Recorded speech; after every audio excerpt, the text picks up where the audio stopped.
नमस्कार। एक नया दिन, एक नया व्लॉग। आज के व्लॉग की शुरुआत इस दीपचंद बंधु हॉस्पिटल से।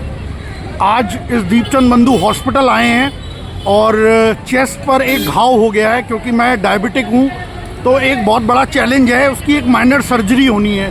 तो ये सर्जरी प्राइवेट हॉस्पिटल में करवानी चाहिए या सरकारी हॉस्पिटल में, इसको लेकर कंफ्यूज हूँ। हालांकि मेरा अच्छा खासा मेडिक्लेम है। मेरे कई दोस्त तो सलाह दे रहे हैं कि बड़े किसी प्राइवेट हॉस्पिटल में ये माइनर सर्जरी करवानी चाहिए, लेकिन फिर भी मैं चाह रहा हूँ कि एक गवर्नमेंट हॉस्पिटल में किसी डॉक्टर से सेकंड ओपिनियन ले लेनी चाहिए। तो ये सेकंड ओपिनियन लेने के लिए यहाँ पर मैं दीपचंद बंधु हॉस्पिटल पहुँचा हूँ।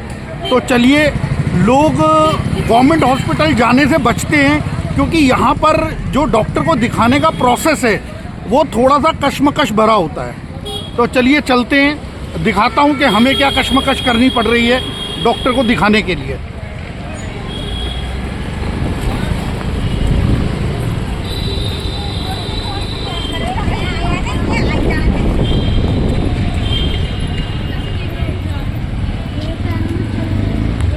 ये ओपीडी है जी दीपचंद बंधु हॉस्पिटल की। चलते हैं। सबसे पहले तो पर्ची बनानी होगी और पर्ची बनाने के लिए एक लंबी कतार होती है। तो देखते हैं जी कितना समय लगता है पर्ची बनवाने में, और फिर किसी सर्जन को दिखाएंगे और उनसे ओपिनियन लेंगे कि इस घाव के लिए वो माइनर सर्जरी क्या ज़रूरी है, और अगर ज़रूरी है तो वो कैसे होगी। ले भैया पर्ची।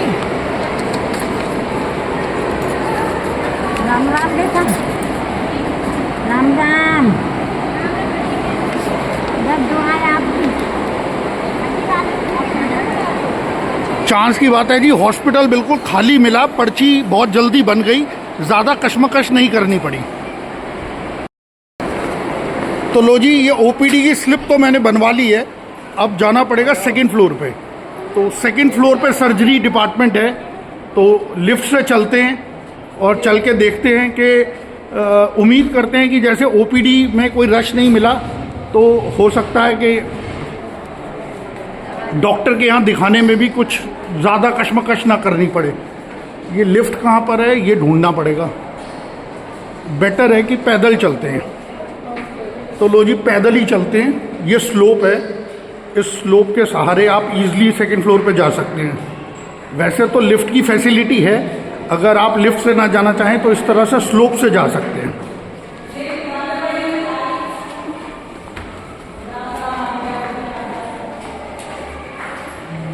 वैसे तो हॉस्पिटल बिल्कुल नीट एंड क्लीन है। एक मिसकंसेप्शन है कि सरकारी हॉस्पिटल जो होते हैं वो खुद बीमार होते हैं, लेकिन ये हॉस्पिटल तो ऐसा नहीं है।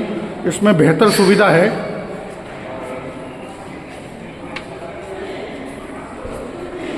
तो चलते चलते फर्स्ट फ्लोर पे तो पहुंच गए हैं। अब पहुंचना है हमें सेकंड फ्लोर पे।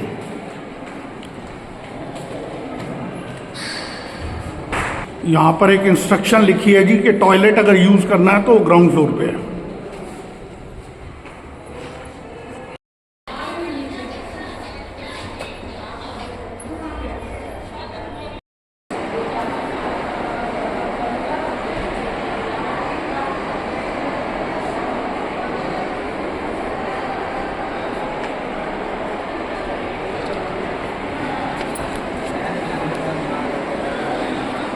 दो 2040 नंबर है जी रूम नंबर। ढूंढना पड़ रहा है। अभी पीछे जो है वो स्किन डिपार्टमेंट था। आज तो हॉस्पिटल खाली है। मेरे पीछे ईएनटी का डिपार्टमेंट गया है अभी, और ये माइनर ओटी है। वैसे अगर कोई माइनर सर्जरी होगी तो शायद यहीं होगी।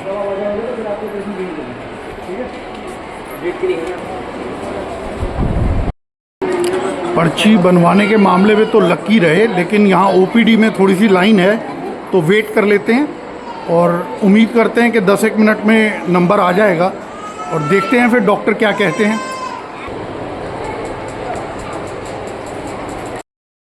डॉक्टर को तो दिखा लिया। अब ये दवाई की लाइन है जी, यहाँ से आपको दवा लेनी होगी और कोई खासी मशक्क़त आपको नहीं करनी पड़ेगी क्योंकि ये लाइन बहुत ज़्यादा नहीं होती। तो मेरा सजेशन तो ये है कि अगर आपको प्राइवेट डॉक्टर जो भी सलाह दे, एक सेकंड ओपिनियन गवर्नमेंट हॉस्पिटल में ज़रूर ले लेनी चाहिए। तो डॉक्टर को दिखा लिया है जी, और डॉक्टर ने कहा कि वेट एंड वॉच की स्थिति है, थोड़ा सा वेट करो, ये जख्म अपने आप फट जाएगा। और तो वेट कर लेते हैं जी। तो वो कहावत है, हिम्मते मर्दा मर्दे खुदा। घर से जब निकले थे तो वाइफ कह रही थी कि किसी को साथ ले लो या मैं चलती हूँ। तो मैंने कहा कि ज़रूरत नहीं है, खुद हिम्मत करेंगे तो काम फटाफट हो ही जाएगा। तो डिपेंडेंसी बहुत बुरी चीज़ है जी। किसी भी छोटे बड़े काम को लेकर कभी डिपेंडेंट नहीं होना चाहिए। कोशिश ये करनी चाहिए कि आप खुद इनिशिएटिव लोगे तो काम ज़रूर हो जाएगा। A few moments later. अगर आप पर्यावरण प्रेमी हैं तो आज की ये विजिट आपको ज़रूर पसंद आएगी।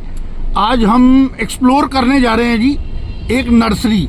दिल्ली की ये एक बड़ी नर्सरी है और यहाँ पर आपको 1000 तरीके के विभिन्न प्रकार के पौधों की अलग अलग वैरायटी देखने को मिलेगी। तो घर से निकल चुके हैं और नर्सरी पे पहुंचकर और डिटेल में आपको उस नर्सरी पे विजिट करवाएंगे। हमारे साथ हमारे परिवार के बहुत सारे सदस्य हैं, उनसे भी आपको मुलाकात करवाएंगे। देखो जी, ये बहुत ज़रूरी होता है कि आप कहीं भी जा रहे हो। मैंने कहा था कि मेरी फैमिली साथ में है। फैमिली का मतलब एक वो परिवार जो मेरा अपना परिवार है और एक मेरी एक्सटेंडेड फैमिली है जिसका नाम है माय बिजनेस फैमिली। तो चलते चलते ऐसा कभी नहीं हो सकता कि आप सफ़र में हो और आपके हमसफ़र जो हैं वो बातचीत के सिलसिले को आगे ना बढ़ाएं। हमारे साथ निखिल जी हैं, मनमीत जी हैं, विकास जी हैं और हमारे विशाल भाई हैं। तो एक बड़ा इम्पोर्टेंट एस्पेक्ट है जिस पर चर्चा हो रही है, वो चर्चा ये है कि दिल्ली में जो गायें और स्ट्रे डॉग्स का मुद्दा है उसका सॉल्यूशन कैसे निकाला जाए। निखिल जी क्या कह रहे थे आप? भाई साहब बहुत ध्यादा बढ़ चुकी हैं, इनकी जो तादाद है वो पिछले 5 या 10 साल में बहुत ज़्यादा हो गई है। मैं अभी पीछे नोटिस कर रहा था, जो हमारा ये ध्यानचंद का स्पोर्ट्स कॉम्प्लेक्स है नागपाल छोले भटूरे के सामने, तो मैं ऐसे ही उस स्ट्रेच से गुजर रहा था, तो मैंने ऐसे ही मज़े के लिए मैंने कहा चलो इनको मैं काउंट करता हूँ। तो वहाँ से मैं गुलाबी बाग की तरफ बढ़ा and surprisingly you won't believe, मैंने 52 गायें काउंट करी ध्यानचंद से लेके गुलाबी बाग की मेन रेड लाइट तक। 52 cows in that 3 kilometre stretch. अब ये कहाँ से आ रही हैं, इनका नंबर कैसे बढ़ता जा रहा है, कहीं भी बैठी होती हैं, कहीं पे भी कभी ट्रैफिक ब्लॉक हो जाता है। आपकी जो भारत नगर का जो चाट वाले का वो है उसके बाहर आप देख लो, तो पूरी रोड ब्लॉक की हुई थी। 4 दिन पहले तक पूरी रोड ब्लॉक थी, इधर से ट्रैफिक नहीं जा सकता, इधर से ट्रैफिक नहीं जा सकता, बिल्कुल बीच में खड़ी हुई है। ये अभी तक आदमी लोग पंचायत करते थे। मैं कभी कभी ये सोचता हूँ कि सड़क पर गायों की जो पंचायत है, इनका डिस्कशन का टॉपिक क्या होता होगा। अब ये होता होगा कि पाकिस्तान पर हम किस तरह से पाकिस्तान को टारगेट करें। उससे पहले कोई शायद दिल्ली के चुनाव का मुद्दा उनकी पंचायत का मुद्दा हो सकता है, या उनके पास भी बहुत सारे मुद्दे होंगे डिस्कशन करने के लिए जैसे हमारे पास है। और व्लॉग को यही अंत करते हैं, कल फिर करेंगे मुलाकात।